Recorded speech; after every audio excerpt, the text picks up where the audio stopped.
Hey, are you in need of mercy? I think we all are. That's what we're talking about this week on the Fourth Magi.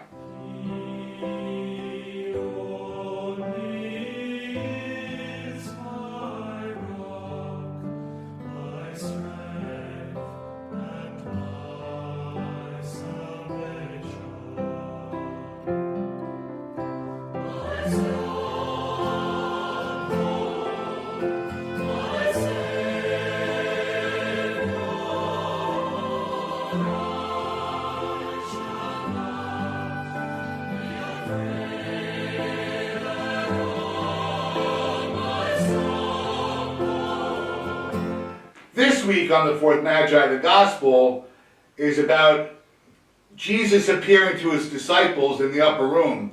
But Thomas isn't there.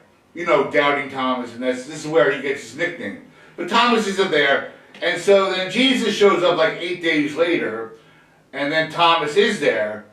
But when Jesus showed up the first time, Thomas didn't believe and said, unless I stick my hand in his side and my finger in his hands and feet, then I won't believe. So when Jesus shows up the second time, he says, go ahead, Thomas, put your hand on my side, put your finger in my wounds. Believe. Don't be unbelieving. But this is Divine Mercy Sunday. And why this Sunday is chosen as the Sunday for Divine Mercy has to do with this Gospel.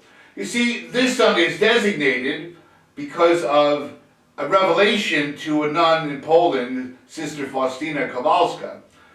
And you can read all about it in her diary of Divine Mercy. You can get that on Amazon or audiobooks or wherever you get your books. You can easily get a copy of it. But in there, Jesus asked her to ask the church or bishop to designate this Sunday, the Sunday after Easter, as Divine Mercy Sunday. And mercy is a very interesting theological concept. Not just theological, but a regular concept in everyday life. It is something that is undeserved. See, if you're going to give somebody what they deserve, we call that justice. But if you give something that they don't deserve, you change it, then it's mercy.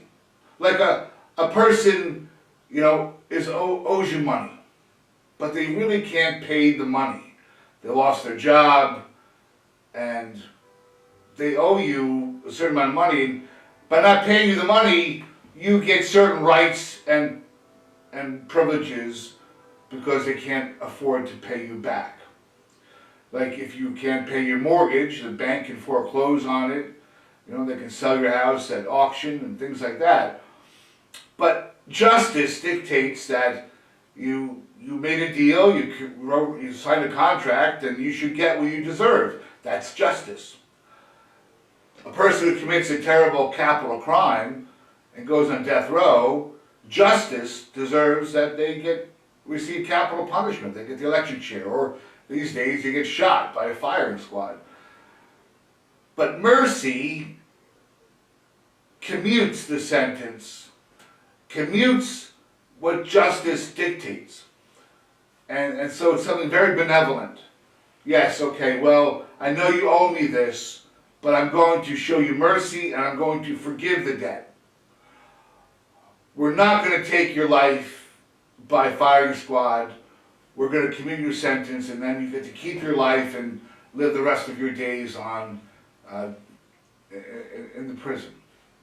There are many other examples of mercy. A much more practical example would be, you're driving on the highway, and somebody's coming and trying to merge with you. Now, some people, and you might have been a victim of this, some people speed up so that you can't merge. And some people will slow down and allow you to merge, and that's mercy. That's a very simple definition and example of mercy, but it makes it more practical for some of us. But we all need mercy because if we think about our sins, what does justice dictate?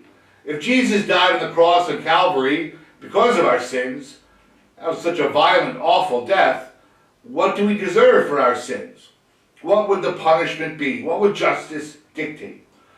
So we are always in need of God's mercy in our lives. We are all on in God's welfare, if you will. And so, we want God to be merciful for us. We ask Him in the Our Father, forgive us our sins every time. And that's what we want God to do. And yet, when it comes to dealing with one another, we're not always so merciful. We're not always so kind. How many of us are holding on to a grudge right now? Somebody hurt us, somebody said something about us, did something to us, or to our spouse, or to our kids, or to our friend, and so we hold on to that grudge. And there are people I know that have held on to grudges for years. And besides the fact that it takes a lot of energy to hold on to that grudge, it eats away at a person. And it's not healthy in just a physical sense, a practical sense.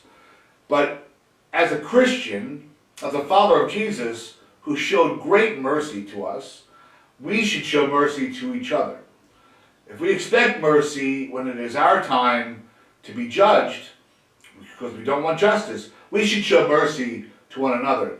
So, who is that person, or institution, if you will, that you've been harboring a grudge against? A chip on your shoulder. You've been nursing it like a baby at the breast for years. Isn't it time to drop the rock, if you will? Stop carrying it and be merciful, because you want mercy, don't you? I know I do. And on this Divine Mercy Sunday, I'm going to ask God to be merciful to me. But why should He if I can't be merciful to others?